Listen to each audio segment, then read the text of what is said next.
Good morning, student. M A final political science group C के मेरे प्रिय विद्यार्थियों, पिछले चैप्टर में जब हमने इसको शुरू किया था, हम मेजर पॉलिटिकल पार्टीज़ की विषय में बात कर रहे हैं। पिछला जो आपका हमने लेक्चर लिया था उसमें हमने भारतीय जनता पार्टी के विषय में बात शुरू की थी। उससे पहले हम सीपीआई, सीपीएम, कांग्रेस की बात कर चुके थे। तो आज भारतीय जनता पार्टी की विचारधारा और वर्तमान स्थिति के बारे में बात करेंगे। हमने पिछले चैप्टर में जहाँ चीज़ों को छोड़ा था वो ये थी कि 1980 में भारतीय जनता पार्टी की स्थापना होती है, क्योंकि 1977 का जो लोकसभा का चुनाव हुआ था आपातकाल के बाद, उसमें एक गठबंधन बना था। इसमें जनसंघ शामिल था और भी इसमें मुख्य 3 दल और थे। एक तरह का अलायंस था और सत्ता तक पहुंचा भी, सरकार बनी भी, लेकिन चल नहीं पाई। 1980 में ही ये सरकार गिर जाती है और मध्यावधि चुनाव होते हैं और कांग्रेस सत्ता में वापस आती है। हुआ ये था कि जब ये जनता पार्टी बनी और चुनाव जीत गई लोकसभा का, उस चुनाव को जीतने के बाद अपने अपने विचारों को लेकर इनमें कुछ मतभेद खड़े हुए थे। भाजपा जो उस समय जनसंघ था, भाजपा तो 1980 में बनी है, जनसंघ को लेकर भी कुछ सवाल खड़े हुए थे और उसके बाद ये निर्णय किया गया कि एक अलग दल के रूप में स्थापना की जाए। जनसंघ को समाप्त किया गया और 1980 में अटल बिहारी वाजपेयी ने बम्बई में भारतीय जनता पार्टी के रूप में एक नई पार्टी की शुरुआत की घोषणा की। यह हमने पढ़ लिया था पिछले अपने चैप्टर में, अपने लेक्चर में।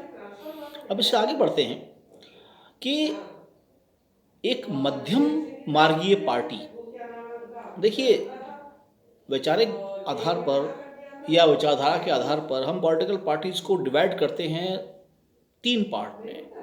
पहली, दक्षिणपंथी, जो उदारवाद की प्रबल समर्थक हैं, वैचारिक आधार पर निजी क्षेत्र को बढ़ावा देने का प्रयास का समर्थन करती हैं और सार्वजनिक क्षेत्र को सीमित करने का और सरकार के कार्यों को उससे भी सीमित रखने का।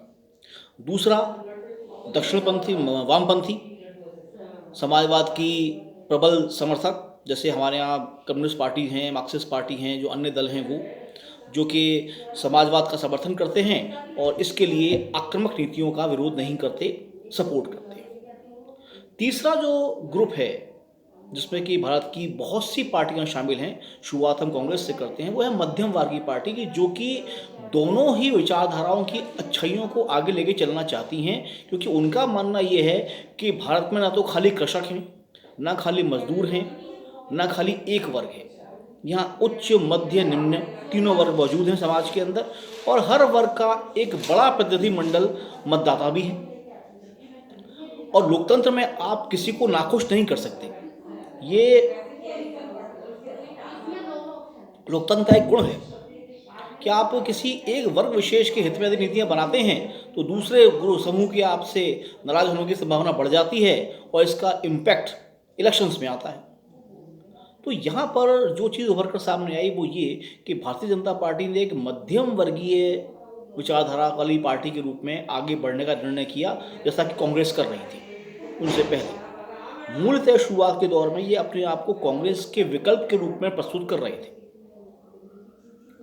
अब क्योंकि ये जयप्रकाश नारायण के संपर्क में थे और गांधीवाद भी इन्हें आकर्षित कर रहा था, तो इन्होंने गांधीवादी समाजवाद को अपने एक विचारधारात्मक आधार के रूप में स्वीकार किया। आप गांधी जी को याद करें, आपने पढ़ा है बीए पार्ट फर्स्ट में, उनके 2 सिद्धांत महत्वपूर्ण हैं। एक तो उनका ट्रस्टीशिप का सिद्धांत या न्यायता का सिद्धांत। इसमें गांधी मान के चलते हैं कि पूंजीपति तबके के पास जो संपत्ति है या संपदा है, जो अधिकार है, जो क्षेत्र है या पूंजी है या जमीन है, वो दरअसल समाज की धरोहर है। वो खाली उसके ट्रस्टी हैं, उन्हें उनके उपयोग का अधिकार है, उपभोग का नहीं।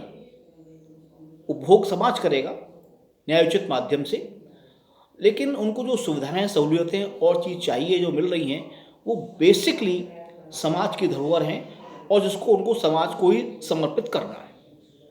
दूसरा, एक कृषि प्रधान देश तो भारत है ही, लाखों करोड़ों की संख्या में लोग यहाँ कृषि कार्य से जुड़े हुए हैं प्रत्यक्ष या परोक्ष रूप से, तो उनकी उपेक्षा भी नहीं हो सकती थी। तो चाहे गांधी का ग्राम स्वराज हो, ग्राम को एक सशक्त इकाई के रूप में खड़ा करने की कोशिश हो, मूल रूप से भारतीय जनता पार्टी ने कृषक क्षेत्र, कृषि क्षेत्र और व्यवसायी क्षेत्र, इनके बीच में एक समन्वय बनाने की कोशिश की। और गांधीवादी समाजवाद शब्द यूँ लिया क्योंकि जयप्रकाश नारायण ही वो व्यक्ति थे। आपको ध्यान होगा कि 1977 में जो ये 4 पार्टियों का अलायंस बना था, इसको जनता पार्टी कहा गया, इसको बनाने में जेपी की बहुत महत्वपूर्ण भूमिका रही थी। तो ये जो उस वक्त भारतीय जनता पार्टी के नेतृत्व करता थे, वो इस बात से बड़े प्रभावित थे कि समाजवाद को छोड़ा नहीं जा सकता। पर एक दिक्कत भी थी। दिक्कत ये थी कि समाजवाद दरअसल इतना ज़्यादा भारत में नए नए रूप में सामने आ रहा था, और यदि आप विचारधारा के रूप में पढ़ें तो कभी देखिएगा किसी पुस्तक में या किसी नेट पर सर्च कीजिएगा, समाजवाद की आलोचना जब आप पढ़ेंगे तो आप समझ पाएंगे कि इनके बारे में ये तक कहा गया है कि ये एक ऐसी टोपी बन के रह गया है कि जो सिर के हिसाब से अपना आकार बदल लेती है। यानी कोई निश्चित शेप नहीं है, कोई आकार नहीं है। दुनिया में समाजवाद के सैकड़ों मॉडल विद्यमान थे। अब आप उसमें किसको स्वीकार करते हैं और किसको छोड़ते हैं, ये निर्भर करता है नेतृत्वकर्ता पर, राज्य के हालात पर और परिस्थितियों पर। ऐसा ही कुछ यहाँ पर हो रहा था कि इन्होंने गांधीवादी समाजवाद को जब एक्सेप्ट किया तो इस बात को पाया कि समाज से आप ध्यान रखें, बहुत अच्छी बात। लोहिया भी एक समाजवादी देश के हुए हैं, डॉक्टर राम मनोहर लोहिया, उनका एक बड़ा अच्छा कमेंट है, बहुत ही बेहतरीन व्याख्या वो भारतीय समाजवाद की करता है कि समाजवाद का अर्थ गरीबी का बंटवारा नहीं है, बल्कि देश में जो उपलब्ध संपन्नता है, संसाधन है, उसका न्यायोचित वितरण है। यहाँ देखिए एक शब्द महत्वपूर्ण है, न्यायोचित। आवश्यकता के अनुसार व्यक्ति, समूह या समाज को उसका जायज़ हिस्सा उपलब्ध कराना। भाजपा ने इसको स्वीकार किया और आगे बढ़ी। और इसी दौरान 1980 के चुनाव, 1984 के लोकसभा के चुनाव आ गए। आपको पता होगा 31 अक्टूबर 1984 को श्रीमती गांधी की हत्या कर दी जाती है जब वो देश की प्राइम मिनिस्टर थी। और उसके बाद मध्यावधि चुनाव होते हैं, और उस मध्यावधि चुनाव में भारतीय जनता पार्टी खड़ी होती है और भारतीय जनता पार्टी को केवल 2 स्थान प्राप्त होते हैं। अब जब 2 स्थान प्राप्त हुए तो एक नया दौर चला, जिसको आप बोलते हैं चिंतन, कि जब चुनाव के परिणाम आ जाते हैं, अभी आपने देखा होगा चुनाव बिहार के हुए, अन्य जगहों पर चुनाव हुए, उसके बाद टीवी पर खूब बहस आती हैं, तो सभी दल ये कहते हैं कि हमें अपनी हार का मंथन करेंगे, चिंतन करेंगे, भाई कहाँ गलती रही, क्या कमियां रही। वैसा तब भी हुआ। और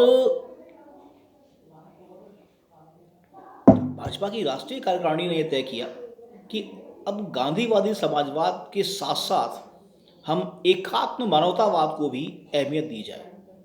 देखिए, भारतीय जनता पार्टी के वैचारिक आधार हैं गांधीवादी समाजवाद, दूसरा जयप्रकाश नारायण वाला उदार समाजवाद, और तीसरा दीनदयाल उपाध्याय का एकात्म मानवतावाद। एकात्म मानवतावाद उनकी विचारधारा है, और दीनदयाल उपाध्याय जनसंघ के संस्थापकों में से एक थे, और उनके विचारों को बीजेपी ने अपने आइडियाज़ में या अपने थ्योरी बिल्डिंग में एक अहम स्थान दिया। वो ये था कि समाज के सभी तबकों के विकास के लिए सरकार जिम्मेदार है, और इसके मूल में जो एक दूसरा विचार काम कर रहा था जो बहुत महत्वपूर्ण है, पॉलिटिकल साइंस का स्कॉलर होने के नाते आपको ये पता होना चाहिए कि भाजपा की स्थापना के दौरान एक विचार ये दिया गया कि मौलिक अधिकार और राज्य के निदेशक तत्व, इनमें कोई अंतर विरोध नहीं है, बल्कि ये एक दूसरे के पूरक हैं, और मौलिक अधिकारों को छुए बगैर निदेशक तत्वों को लागू किया जा सकता है, ये संभव है। तो भाजपा ने फंडामेंटल राइट्स को बगैर टच किए डायरेक्टिव प्रिंसिपल को इम्प्लीमेंट करने की जो थ्योरी अडॉप्ट की, वो उनकी आज तक जारी है। हालांकि देखिए कई मुद्दे उठते हैं, जैसे 1984-85 के आसपास राम मंदिर का मुद्दा अपने हाथ में लिया गया, आर्टिकल 370 की बात होनी शुरू हुई, यूनिफाइड सिविल कोड या समान आचार संहिता की बात शुरू हुई और भाजपा का झुकाव धीरे धीरे हिंदुत्ववादी राजनीति की ओर मुड़ना शुरू हुआ। लेकिन जब ये सत्ता में रहे हैं, पहली बार सन 96 में जब वाजपेयी प्राइम मिनिस्टर बने हैं केवल 13 दिन के लिए, उसके बाद 98 में वाजपेयी प्राइम मिनिस्टर हैं पर सत्ता में एनडीए है, बीजेपी नहीं है, और नेशनल डेमोक्रेटिक अलायंस या राष्ट्रीय जनतांत्रिक गठबंधन का भाजपा एक हिस्सा है, बड़ा हिस्सा हम कह सकते हैं, लेकिन वो सत्ता में अकेली नहीं है। इसके बाद चलें, अब 2014 के अंदर पहली बार भारतीय जनता पार्टी अपने पूर्ण बहुमत के साथ सत्ता में आई और 19 में भी वो रिपीट हुई है। तो ये 14 के बाद का जो दौर चल रहा है, इस दौर के अंदर जो भारतीय जनता पार्टी की योजनाएं हैं, कार्यक्रम हैं, नीतियां हैं, आप यदि इनको एनालाइज करें तो आप पाएंगे कि वो एक मध्यम मार्गीय पार्टी के रूप में आगे बढ़ रही है।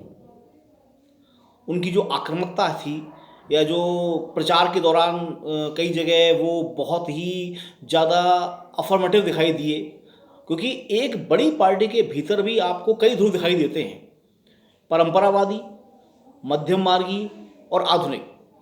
इन तीनों दृष्टियों का एक समुच्चय भारतीय जनता पार्टी के भीतर भी है और अभी उनके भीतर एक द्वंद्व चल रहा है और उसमें स्थितियाँ बदलकर सामने क्या आती हैं वो हम आगे देखेंगे।